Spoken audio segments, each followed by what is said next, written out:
High বন্ধুরা, তোমরা সবাই কেমন আছো? আশা করছি ভালো আছো। আমিও খুব ভালো আছি। আবার একটা ভিডিও নিয়ে চলে এলাম, শর্ট ভিডিও নেই, ব্লগ ভিডিও। দেখো, আমি মুড়ি খেতে বসেছি। আজকে কি দিয়ে মুড়ি খাবো খুঁজে পাচ্ছিলাম না, তাই বসে বসে কি করব, 10টা বেজে গিয়েছে। মুড়ি খেতে বসেছি আমি, কি লঙ্কা আর পেঁয়াজ ভাজা, ব্যাস এটাই আমার হচ্ছে আজকে মুড়ি খাওয়ার পেলাম টেকনিক, আর কিছু পাইনি। কারণ আলু টালু ভাজলে দেরি লাগবে, তারপরে হচ্ছে টাইমে কুলাচ্ছে না, ছোট ছেলে, তাকে নিয়ে পারিনি। সেই হিসাবে আমি এটা নিয়ে খেতে বসলাম। দেখতে থাকো পুরো ভিডিওটা, আমি মুড়ি কীরকম করে খাই, কী বৃত্তান্ত। তোমাদের সাথে একটা কথা শেয়ার করি, সেটার জন্য আমি আর মুড়ি খাওয়ার বিষয়টা বলছি না, অন্য বিষয়ে চলে যাচ্ছি। দেখবে কিছু কারো পেছনে কারো একটা মন্তব্য থেকে থাকে, যেরকম একটা কোনো কাজের পেছনে, আমি একটা কাজ করছি, তার পেছনে নিশ্চয়ই কোনো একটা কারণ থাকে যে সেই কাজ থেকে আমি সফল হব, কিংবা ওখান থেকে কিছু টাকা উপার্জন করব, ঠিক আছে। সেইটার জন্যই আমি সেই কাজের জন্য এগাচ্ছি, কিংবা আমি যে কাজে এগাচ্ছি আমার সামর্থ্য দিচ্ছে আমার হাজবেন্ড, তাই আমি সেই কাজে এগাচ্ছি। কে কী বললো, কী বৃত্তান্ত, ওইসবে ভুলেও কোনো দিন কান দেওয়া চলবে না। একজন ভাবে আমি তোমাকে এই জিনিসটা শিখিয়েছি, আমি তোমাকে এই রাস্তাটা দেখিয়েছি, তাই তুমি আজকে এই রাস্তা যেতে পারছো। আমি ওরকম না, আমি এখান থেকে এই ইউটিউব সার্চ করে, কিংবা আমি ওখান থেকে কারো কাছে জিজ্ঞাসা করে আমি এগোই না, আমি আমার বুদ্ধি খাটাই। হ্যাঁ, বুঝতে পারছি তুমি আমাকে বলেছো যে এই হিসাবে এগো, নিশ্চয়ই। হ্যাঁ, আমি এখনও বলছি যে তুমি বলেছিলে বলেই আমি আজ কাজে এগিয়েছি, কিন্তু আমি কোনোদিনও নোংরা ভিডিও করিনি। তুমি যেই হিসাবে ভিডিওটা করছো খুবই খারাপ লাগে।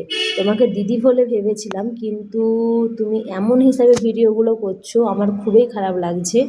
কখনো সবাই যার যেরকম পোশাক, সে সেই পোশাকে ভিডিও করে, খুবই ভালো।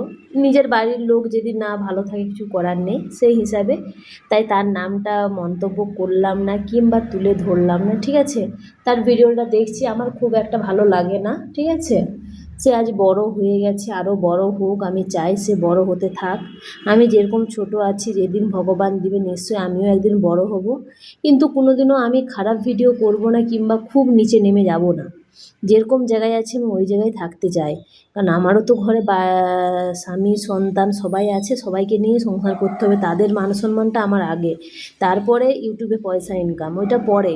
তার আগে আমার স্বামী সন্তান এবং আমার 2 সন্তানের মাথা উঁচু করে রাখতে হবে সবসময়। আমি যে মাথা নিচু করে তাদের হেড করে আমি ভিডিও বানাবো, নোংরা ভিডিও করব, ওরকম আমি এখনও শিক্ষা পাইনি, এবং আমার মা বাবা সেই শিক্ষায় আমায় বড় করেনি। তাই তোমাদের সাথে সেটাই আমি বলতে এলাম, যে যারা ভিডিও করছো খুব ভালো করে ভিডিও করো, যেরকম পারো শরীর ঢাকা দিয়ে ভিডিও করো, এমন ভিডিও করো না ভিডিওর নেশায় নোংরা ভিডিওতে নেমে যাও না, ঠিক আছে। তোমরা এমন ভিডিওতে পয়সা ইনকামের জন্য এমন সবাই এখন স্টার্ট করেছে, ঠিক আছে। পৃথিবীটা একবারে নোংরায় পরিণত হয়ে গেছে, যে যেরকম পাচ্ছে ভিডিও করছে, কেউ ছেলের সাথে, কেউ হচ্ছে ভাসুরের সাথে, কেউ যে যার সাথে পারছে সে সেরকম নোংরা ভিডিও করছে।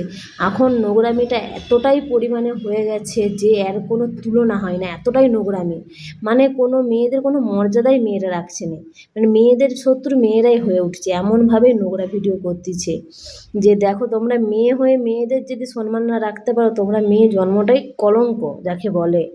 দুর্গা কিন্তু এরকম কোনোদিনই বলেনি কাউকে যে তোমরা জন্ম নিয়েছো, তুমি নোংরা ভিডিও করে জন্ম নাও। আগে ছিল, কিন্তু সবাই গা ঢেকে বেড়াতো, এখন সবাই দেখো যে যেরকম পাচ্ছে ভিডিও, যার যেরকম ভালো লাগছে সে ভিডিও বানাচ্ছে। ভিডিও বানাও, কিন্তু নিজের মান সম্মান সব কিছু বজায় রেখে ভিডিও বানাও। তোমাদের ভিডিওটা কেমন লাগলো কিন্তু কমেন্টে জানাবে, আমি কাউকে মন্তব্য করিনি। ভালো লাগলে লাইক কমেন্ট শেয়ার করে দাও। টাটা, বাই বাই সবাই।